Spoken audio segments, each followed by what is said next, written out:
ng opisina is Uniwide. Uniwide.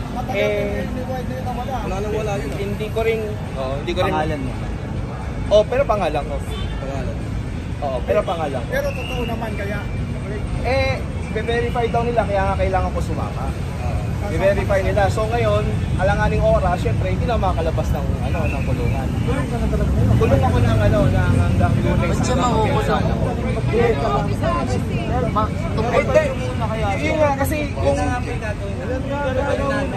hindi na nila ako ma-verify kung walang Verify kasi wala na usgado. Wala talaga. kaya nakarating na mapadiditing talaga ako. Nagtitigan ng Martes ng Agad Police kasi nakakapagala ka pa. Ano pala siya? Saka bakit? Bakit talaga ginagawa niya? Sir, may yung warrant of arrest yun, alam mo ba yan na nangyari sa'yo? Ginawa mo ba talaga yan? Hindi. Kita mo? Hindi mo ginawa. Kita nyo? Alam na kung sino may gawa nyo. Magkano presyo ng bouncing check na yun? Magkano yung presyo? Bossing, magkano presyo ng bouncing check? Wala ring nakasulat na magkano ang pumutok.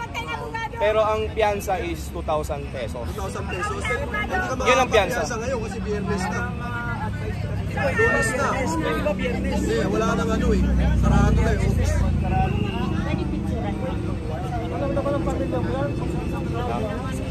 So ayun, narinig yung Paano ko tatawagan yung asawa ko? Kunin niyo yung lahat ng gamit niya. Wala na kayong ititira. Bigyan niyo yung lahat ng gamit niya. Kunin niyo na lahat.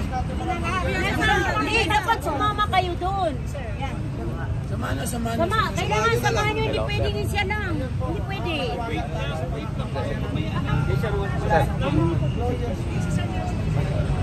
Hindi kami magkarinigan eh. Sir. Kuhanin mo yung mga mo, lahat yan. Kuhanin mo. Iwan ko nga. Unfair naman. Sobrang unfair. Sobrang unfair. Sige, sir. Wala sa oras yun eh. Wala sa oras. Iniwan ko na yung cellphone ko. Wala naman pwede mo lang kang ititira dyan. Pati-wallet ko. basta makita ka na. Pati-wallet? Sige na, kami na ba? Sure. Akin na kami ko. Kasi... Ano na, hindi pwede wala kami. Tuso sila, tuso tayo. Sige sir, sunod na lang kayo. No? Sige sir. Grabe, this is ano talaga, napaka... Ang wala ka sa akin, lahat ng gamit mo ibigay mo sa kanya.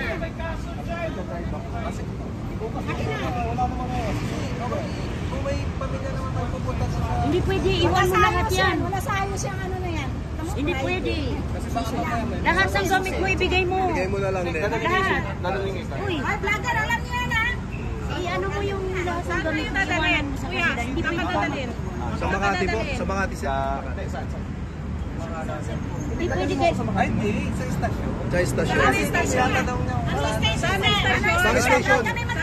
Kailangan yung samahan, huwag yung iwan kayo. Sa Eastwood. Kailangan yung huwag. Malapit lang dito, sir. Sa Maynilid. Doon tayo. Sabihin mo sa samahan natin. Pero hindi kasi kailangan talaga mag-clear kung saan siya dadalhin. Hindi po pwedeng iwanan nyo to. Pero pwede pa siya mag-tail ngayon.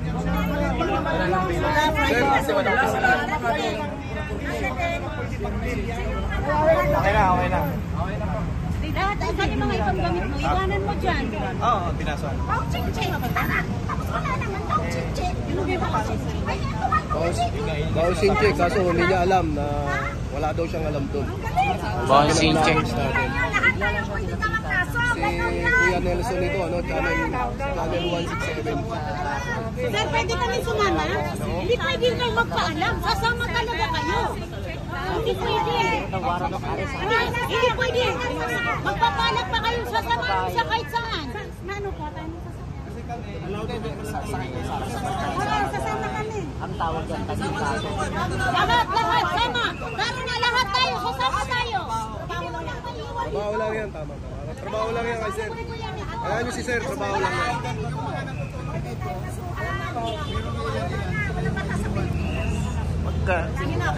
Anong mangyayari niya pag... Samahan nyo, te. Yung gamit ano, ako na bahala sa gamit. Station 12 ha, dito sa... Kailangan ano, mag-iwan ka na ano, mga ibang gamit. Ako po lang Dito lang kayo ha. May piyansa naman siya, dalawang... Sino sa sabi ng vlogger? Sama ka sa amin. Alam mo, ako, alam mo, Sasakyan ba tayo, Tay? Teka lang, sumunod. Huwag Hindi mo kami kayo sunod. sa amin. Sige. So, ayun na po mga kababayan ko, ano?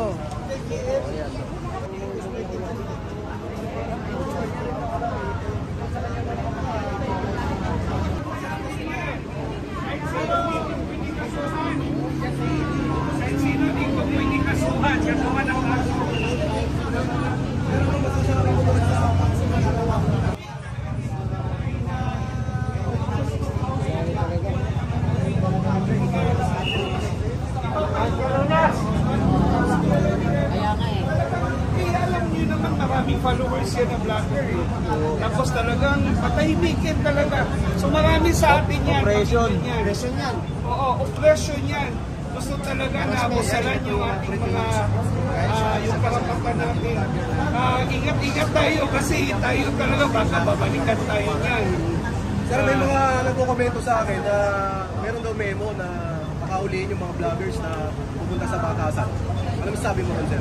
Ay, kung gano'n naman, kung may memo na ano, ipakita nila, hindi tayo dapat matakot. May karapatan tayo. We're protected by the Philippine Constitution with our freedom of expression and the freedom of speech. Walang sino man sa atin dito na dapat busalan. Kaya, mga taong bayan, mawa naman kayo sa bayan natin. Itong mga ginagawa ng mga vloggers ay sadyang katotohanan ng mga kanilang pinalabas.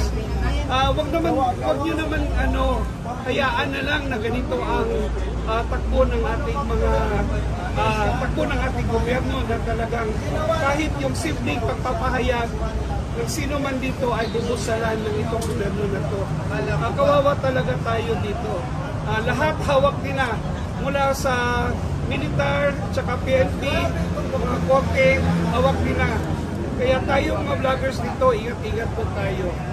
Alam natin kasi mamaya sino na naman ang dito gagawa ng kaso, gagawa ng kasalanan.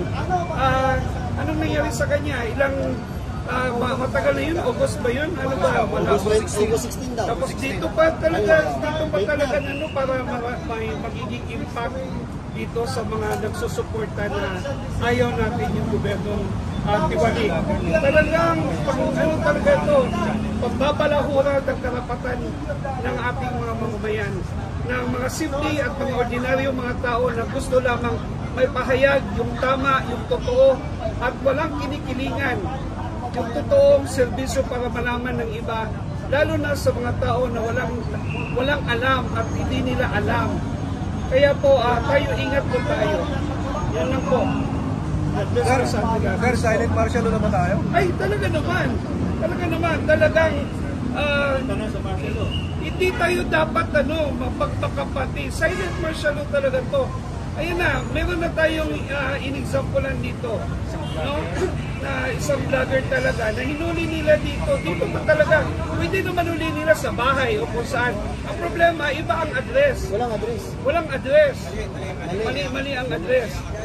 Ayun na nga. Kung personal yun, huwag naman sana ginawa nila dito yun. Diba? Ayun na nga. I-verify pa. Ayun ang gagawin natin talagang hawak-hawak tayo, kapit-kamay tayo. Lahat tayo mga Pilipino na may alam at alam natin na nagpupusal itong gobernong ito. Dapat talaga ilabas natin kung ano ang katotohanan. Ilabas natin magkaisa tayo. Ito, sa social media, yun ang tunay na rally natin. Kasi hawak nila ang kalsada. Dito tayo sa social media, makikibaka. Diyan natin ilabas ang tunay na pangyayari sa ating bansa. Dahil hindi na ipalabas ng tunay ng mga mainstream media. Merong mga programa na talagang independent lamang. Iilan lamang ng mga programa ng mainstream media na nagpapalabas ng totoo. Pero kadalasan, yung mga report, lalo na yung sa oras na nanonood ang mga tao, puro lang talaga kasiraan sa ating dating Pangulong Duterte at Vice Presidente.